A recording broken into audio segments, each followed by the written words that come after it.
Do you want to ethically control minds and direct your prospect to the action you want them to take? Then you need to know these 7 insider persuasion secrets, and you need to know them right now. I'm John Benson, and this is Sales Copy Secrets.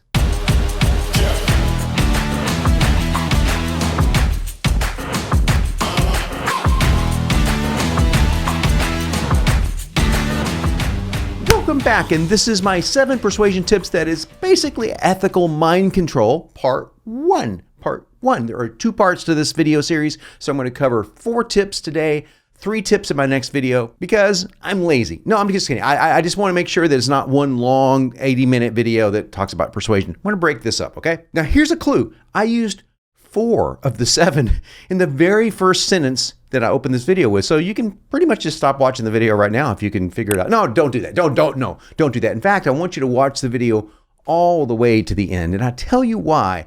Because today I'm going to give you a punishment if you don't. If you pause this video or don't watch it all the way to the end, you have to eat your dessert of ice cream and ketchup mixed together. That's your punishment. So I'm going to know if you did it or not. Somehow or another, the universe will send me a telepathic message. I will know. So if you are a copywriter, or if you're looking for copywriting tips or copywriting techniques, guess what? This is for you. So let's dive into the training. Now, there are hundreds of persuasion tips that I will be giving you over the lifetime of this channel. We're just breaking these up into chunks right now. So the cool thing about these tips is that you can break them down and use them easily as a beginner, as an intermediate, or as a pro copywriter. It does not matter. Just about anyone can use these. So today we're going to cover 7, as in 007, as in Bond, James Bond. Fucking hate martinis, by the way, shaken or stirred, just for trivia's sake. Now, the first persuasion tip is the power of the word new. Now, that's probably not new to you. You probably have heard this before, but as with all tips, I'm going to give my unique spin on why new is so potent and why you should use it frequently. So the theory goes that humans are attracted to novelty, things that are new, bright, shiny objects. We've all heard this before, but I take this a step further. I believe the word new lets your prospect off the hook for not achieving success already. New gives them a kind of excuse, and a damn good one, for failing in the past, because maybe they can say to themselves, hey, I didn't have this new thingamajiggy, this new technique, this new tactic, this new strategy. Maybe that's why I haven't succeeded yet. And you want to evoke that feeling in your prospect's mind as frequently as possible, the aha moment, oh wow, maybe that's why I haven't succeeded, or maybe that's what will take me to the next level. New has a way of doing that with one simple syllable. Pretty freaking cool if you ask me. So let's take a look at these headlines and look how much more powerful they are just inserting the word new. Let's go. We'll start with just one headline here. Herbal remedy for the common cold shocks doctors. Now, that's a pretty cool headline if you ask me, but just adding the word new to it, new herbal remedy for the common cold shocks doctors, makes that headline even more powerful. Now, what's really cool is you can use a variation of that. You can use new, all caps, new, herbal remedy for the common cold shocks doctors. When I use the word new in front of that headline, it gives it a completely different feel. It really draws your eyes to it, and it sets the prime super high. Meaning I've set a standard that I'm going to achieve. The standard here is, the standard is new. In other words, something new is going to come your way. Right off the bat, new. Just jumps out at you. Now, other cool places you can use the word new is, for example, in social proof, or like for a study. Let's say that you're going to cite a study. So rather than say a 2016 study reveals, you might say a new study published in so-and-so journal reveals. Well, it's not new if it's 2016, John. Well, it depends on what you define new as, because new is relative. It's new compared to the 20th century, right? So if you're doing that kind of thing, you could cite a study from 1975. I wouldn't go that far. But if it's within a few years, I would say a new study. If it's within the last couple of years, I'd say a brand new study. So really overemphasize that newness factor of the study. Again, new information, novelty, aha moment. Now, you can also use the word new as a priming technique. If you didn't see my video on priming, it's an NLP technique. Look up below. You can check it out after this one, but I'm going to give it to you briefly in a nutshell here. Priming is where you use words you want your customer or prospect to be thinking about outside of the context in which you normally use them. Or you can use them within the context as well. So you just drive home words over and over again throughout your script, and that word will become kind of embedded in their mind and ethically move them toward where you want them to go. So I'm going to give you an example using a script, and I'm going to use the word new over and over again. Now, I wouldn't probably use it this much over and over again, but this is how cool it is and how often you can use it if you really wanted to, but you will get the idea. Let's go. So I walked into this new shop down the street. I knew I needed relief fast, so I figured I'd try some place new. That's when I found it. A new herbal remedy for the common cold. Turns out there was some shocking new research on the herb Curitz. Okay, I used new in almost every single line of that script, right? And it kind of got a little bit repetitive, but if I took one of those out, you probably would have never noticed it if I didn't point it out. And in case you're wondering, Curitz, it's not really an herb, but it should be. Next tip is the power of the word now. And not just the word now, the concept of now.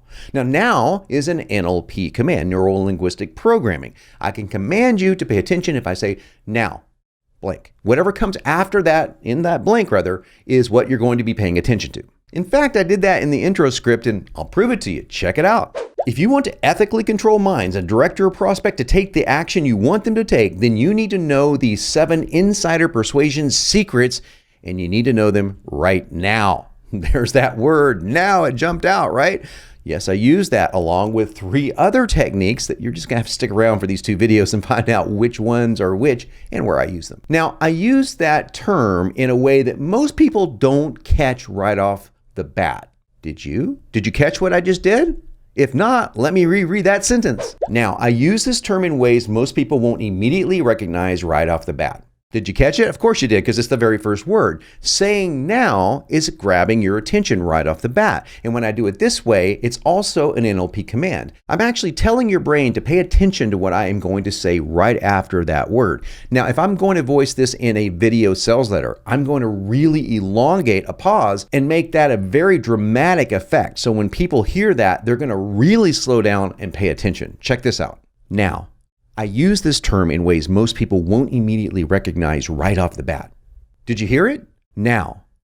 I use this, it's almost an uncomfortable silence, but when I say now, it not only commands you to pay attention, it puts you into the now, into the meta now, into the present moment. I'm going to come back to that present moment thing in just a second. First, I want to show you a few other ways you can use now. A very common place to see now is in the call to action, like act now or act immediately. You just want to get the impression across that the person really needs to take charge immediately and take action immediately and go over here immediately. The word now does that very well. Now, let me go back to that whole presence thing. You want to write copy that helps put your prospect into the present moment. We are a distracted species. We are bombarded by hundreds of text messages and emails a day. We are bombarded by constant stimuli. So to pull somebody into the present moment, which is really the only moment you have as a human being, by the way, because the past is gone, all you have is a memory of it, and the future doesn't exist yet. Now is all you have. So to really capture someone and put them into the moment of now, it helps to prime that by using the word now. Now, before I reveal my other tips, have I earned your like? Have I earned your respect? Have I earned your internal admiration? If any one of those are true, I want you to crush that like button right now. Do me a favor, smash that bell for notifications, leave a comment below, be sure to subscribe if you haven't. And now, let's get on with it. Tip number 3 is to use numbers in your headline or your subject line to get more attention.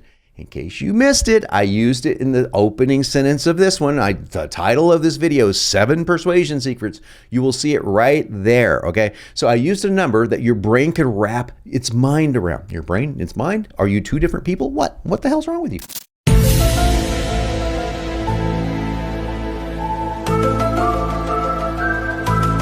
Now, your mind needs to wrap around the concept of something finite. So when I say 7 or 3, as long as it's not a number like 167 tips for blank, you can wrap your mind around it, and you kind of have an expectation of a time frame coming into this, how long this is going to take, or how much you can absorb in one setting. That's why numbers are very powerful. They're also powerful because they stand out. They're not letters. They stand out because they're not letters, rather. So letters are what we're used to seeing, right? But numbers are not so frequent in written text, unless you're reading a book on maths or something. So when you see 7x, or here's a way to 5x your sales, the number 5 kind of leaps out at you. The number 7 in this case leaps out at you, and that will actually help ethically command somebody to move them in a direction. They say 7, 7, I could do 7.